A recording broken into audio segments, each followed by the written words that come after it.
What if I told you that the power of influence isn't about loud actions or public declarations?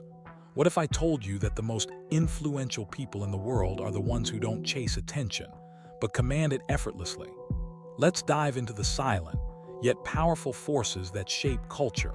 Forces that, when understood, can change the way you view power forever. British Vogue made a striking statement with the release of its inaugural Best Dressed list. At the very top, without hesitation, sat the Princess of Wales, calm, composed, effortlessly commanding the spotlight as she sat front and center, her presence exuding an energy that didn't need to be flaunted or announced. But it wasn't this poised moment that truly made the world take notice. The real revelation came moments later when Vogue released a second, far more defining list, a collection of 55 of the most stylish A-listers shaping global culture. The list was filled with actors, designers, musicians, and insiders from every corner of the entertainment world, each carving their own path, each holding a title that underscored their undeniable influence. Yet, despite the anticipation, there was one name that many had expected to see but which was glaringly absent. Meghan Markle. No ranking, no honorable mention, not even a passing reference. In an industry that thrives on acknowledgement, her name was conspicuously missing, and that absence spoke volumes. When a publication as influential as Vogue, with its unmatched cultural weight, chooses to stay silent, that silence is never accidental. It's deliberate. It's calculated. In the world of fashion, being ignored speaks louder than any criticism ever could. A door didn't slam shut. It was closed softly, a quiet but deliberate withdrawal, a moment that beautifully illustrates the true nature of power. The crucial point that many miss is this. This wasn't about the clothes. Vogue wasn't judging the hems, heels, or color palettes of the stars on this list. They made that crystal clear. The magazine wasn't interested in what the celebrities wore. It was interested in who they were when they wore it. Vogue was on the lookout for those rare figures who shape culture without ever needing to chase after it. The individuals on that list didn't announce their influence, because their influence was already undeniable. In this world, style isn't loud and brash, it's refined. It's confidence without the need for explanation. It's elegance that doesn't scream for attention but still manages to effortlessly command it. And that's what Vogue rewards. It rewards restraint. When you truly understand that, the list stops feeling like a simple compilation of fashion choices and begins to read more like a map of cultural power. Who gets invited into the inner circle? Who is trusted with influence? And most importantly, who no longer fits? In that light, Catherine's position at the top of the list wasn't just symbolic. It was a masterstroke in both fashion and power dynamics. Her inclusion wasn't just a reflection of her impeccable style, but a recognition of the deeper, more permanent influence she exudes. Vogue placed her alongside icons like Kate Moss, Naomi Campbell, and Victoria Beckham, figures whose influence transcends fleeting trends. These are names that have built their relevance, not by chasing after it, but by quietly commanding it over decades of consistency. This distinction isn't about who wears the latest trends or who can turn heads with the flashiest outfits. It's about who shapes the future without needing to shout about it. Catherine's place at the top wasn't just a reward for what she wears. It was recognition for the subtle, almost imperceptible power she holds. And Vogue gave her that acknowledgement, not just because she's elegant or stylish, but because she embodies the kind of quiet, enduring power that is, at its core, unstoppable. In the world of fashion and influence, Vogue knows that true style speaks softly, but it lasts long. Once you grasp the full weight of Vogue's approach, the Best Dressed list transforms from a mere summary of fashion choices into something far more significant, a roadmap of cultural power and influence. The list is not only about style, it's about identity and position in the ever-changing landscape of global culture. It shows who is invited into the inner circle, who commands respect, and who has the quiet ability to shape the conversation in their respective fields. And perhaps most importantly, it reveals who no longer fits in that room. The ones who, despite all their fame or flair, can no longer dictate the trends, the conversations, or the direction of culture. And then there was Catherine, not just included on the list, but crowned at the very top. Vogue didn't merely place her among the stylish figures of the moment. They elevated her to a position of rare distinction, a title that spoke of lasting power, an eternal influencer. This wasn't a label born of transient trends or fleeting moments. This was a recognition that transcended the superficiality of the fashion world. Catherine's presence, her influence, her effect on the industry weren't fleeting. They were permanent, enduring, and built on years of consistency and quiet strength. In the fast-paced world of fashion, where styles can change with the season, Catherine's power remains a constant, a touchstone of authenticity and class. At the same time, Vogue placed Catherine alongside legendary figures whose influence has long since surpassed that of mere fashion icons. Figures like Kate Moss, Naomi Campbell, and Victoria Beckham. Names that don't need to chase the latest trends because they've already built their own indelible legacies. These women's impact is not a product of gimmicks or reinvention. They've created their relevance through decades of consistency, excellence, and an unshakable presence in the cultural consciousness. Vogue recognized Catherine's unwavering dedication to vintage fashion, her deep loyalty to British designers, and her almost magical ability to change the fate of any brand simply by wearing it. No fanfare, no flashy press tour, just an authentic, sustained presence that continues to move markets and influence trends. It's not about the typical loud statements or self-promotional antics. It's about Catherine's consistent, quiet approach. She doesn't scream for attention. Instead, she commands it through calm confidence and an unshakable sense of self. She is the embodiment of poise, grace, and influence without the need for constant validation. Vogue didn't just reward her for looking good. It acknowledged her as someone who moves culture in ways that are both powerful and discreet.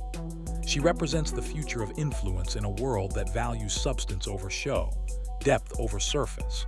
The magazine made it clear that Catherine's influence is poised to grow even further. As she steps into more royal responsibilities, including her role in issuing royal warrants, her power isn't just felt in the world of fashion. It transcends industries, reverberating across economic markets and making significant, measurable impacts. It is a force that moves beyond the superficial surface of trends and digs deep into the fabric of society. Fashion is just one part of her influence, but her presence carries a weight that shifts markets, generates revenue, and molds public opinion. This is the essence of true power, a quiet force that changes the world without making a scene. And that's when the stark contrast between Catherine and Meghan became impossible to ignore. One woman rose to prominence without ever asking for it. She didn't demand attention. Instead, her every move commanded it naturally. She didn't strive to be seen or heard. Her influence was already speaking for her. And the other, she didn't even make the list. No ranking, no honorable mention, nothing. Despite being one of the most talked about women in the world, Meghan was entirely absent. It wasn't just a missed opportunity. This wasn't an oversight on Vogue's part. It was a statement. This wasn't simply a fashion story. It was a story about power, how it's earned, who still holds it, and who is beginning to lose it. Fashion, in this instance, served as the lens through which we could view the larger dynamics at play. Catherine, with her poise, grace, and quiet authority, has been recognized as someone who truly moves the needle in culture. Meghan, despite all her public efforts, is no longer seen as having the same cultural power. She might have once been seen as an untouchable figure, someone whose every move was watched, scrutinized, and analyzed. But now, as her presence has become more predictable, her ability to influence has waned. This gap between Catherine's quiet ascension and Meghan's absence on the list reveals a deeper truth about power. It doesn't demand attention, it commands respect. One woman understood that power doesn't need to be loud. It doesn't need to make a scene. It's the kind of power that rises slowly and deliberately, building influence over time through consistency, authenticity, and trust. Catherine embodies that kind of quiet influence. Meghan, on the other hand, has been trapped in a cycle of needing to be seen, needing to be heard, needing to demand her place. But power doesn't respond well to demands. It doesn't respond to pressure. It simply slips away when you push too hard for it. The contrast between these two women isn't just about their fashion choices or their place on a list. It's about how power operates in the world, how it is earned, and how it is maintained. Vogue's decision to elevate Catherine and pass over Meghan was not a momentary judgment of style. It was a statement of power. And in this game of cultural influence, power speaks louder than any headline, any outfit, or any public appearance. Catherine's rise isn't just about fashion.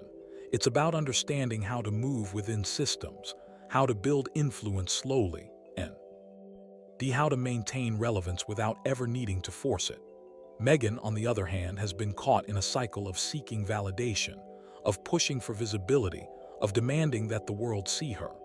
And in that, she's lost something that Catherine seems to have mastered: the ability to wait for power to come to you without chasing after it. In the end, this isn't about who dresses better, who is more fashionable, or who commands the most headlines. This is about understanding how power works. One woman has learned how to let power flow through her without forcing it. The other is still learning. And the difference between the two is more than just a matter of taste or public perception. It's a matter of who controls the story, who shapes culture, and who is left to watch from the sidelines. What's critical to understand here is that Catherine's placement at the top of Vogue's list wasn't just a matter of status. It was deeply economic. The so-called Kate effect isn't just some catchy phrase thrown around by the media. It's a measurable force that directly impacts the market. The moment Catherine steps out wearing a brand, that brand sells out. Designers witness massive spikes in their sales that can be directly traced back to her public appearances. The financial implications are staggering. It's estimated to be worth billions. And this isn't exaggeration or hype. It's the reality of market behavior. Vogue doesn't crown individuals simply because they're admired or celebrated on social media. They elevate people because they have the power to move entire systems. Catherine isn't just a style icon. She's an economic powerhouse. Her influence is something that directly affects the bottom line, making her one of the most valuable figures in fashion today. What makes Catherine even more valuable is what she doesn't do. There's no chaos, no drama, no overexposure. Just steady consistency, restraint, and trust, qualities that are rare and coveted in the fast-paced world of celebrity. Vogue recognizes that this isn't just style, it's stability. In a world where influence is constantly shifting and the spotlight moves from one star to the next, stability is everything. Stability ensures long-term power, long-term relevance. It's what guarantees someone's place at the top over time. And in this equation, Meghan doesn't fit in. Her path has been defined by chaos, scandal, and public spectacles, which has made it hard for her to build the trust and stability that Catherine has so carefully cultivated over the years. Now, let's return to that second Vogue list, 55 names, each one selected with meticulous consideration. Amal Clooney was lauded for her dedication to a particular look that she's made her own. Musicians were recognized for their ability to blend sound and style, shaping culture with every note. Actors were applauded for their eccentricity, confidence, and ability to stand out. Even the men had their own category. Each person on that list had a reason for being there. Each individual had their own lane, their own unique influence. Everyone, that is, except Meghan. This wasn't a case of Vogue forgetting Meghan. The magazine doesn't forget people of her stature, not by a long shot. This was an issue of exclusion. The absence of her name on that list wasn't an oversight, it was a statement. It was a clear indication that Meghan no longer fits into a defined lane of influence.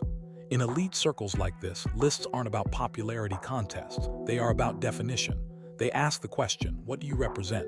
What do you bring to the table that is enduring, lasting? And at this point, Vogue didn't need to explain Meghan's absence.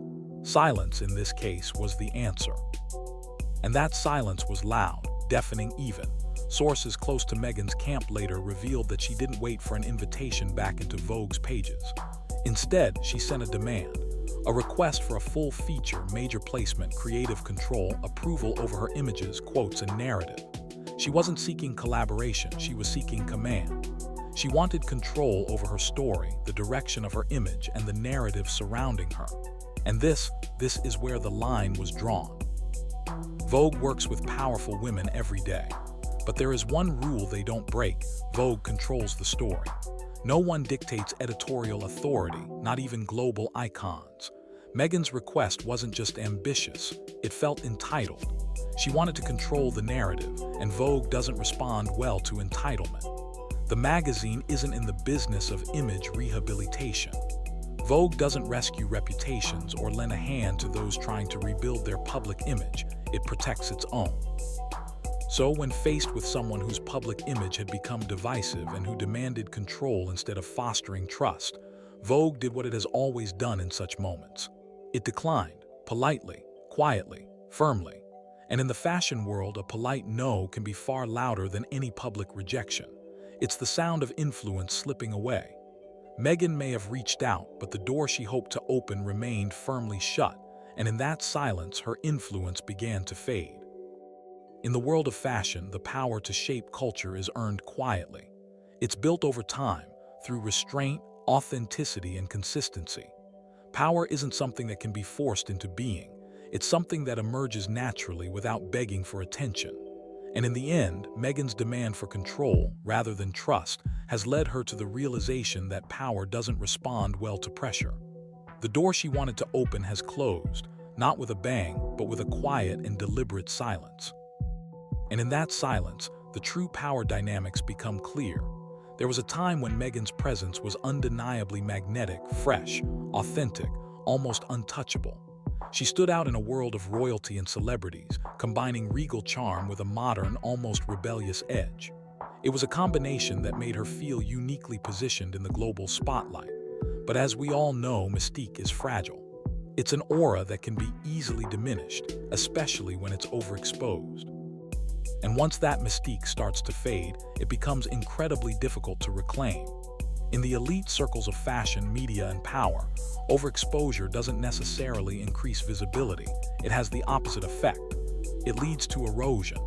The more the public hears the same stories, the same rehearsed narratives, and the same carefully crafted messages, the less power they hold.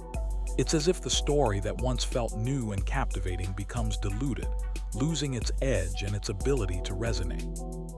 Vogue thrives on distance. It thrives on unanswered questions, unspoken mysteries, and untold stories. There's an unspoken awe. That comes with not showing everything at once, with allowing space for curiosity to grow. It's this mystery that gives Vogue its power. It doesn't need to over-explain. And somewhere along the way, Meghan's story began to lose that breath of mystery.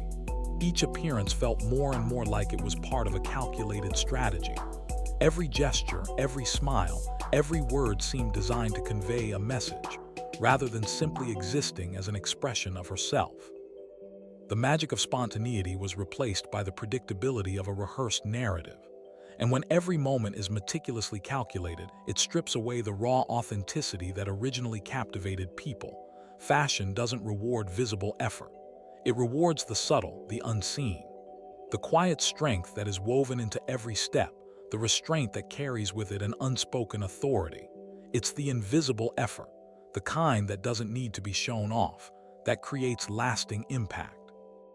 Meghan's story, which was meant to be a narrative of freedom and reinvention, became less about breaking free and more about trying too hard. Her image, once tied to the crown, was always understood within that context.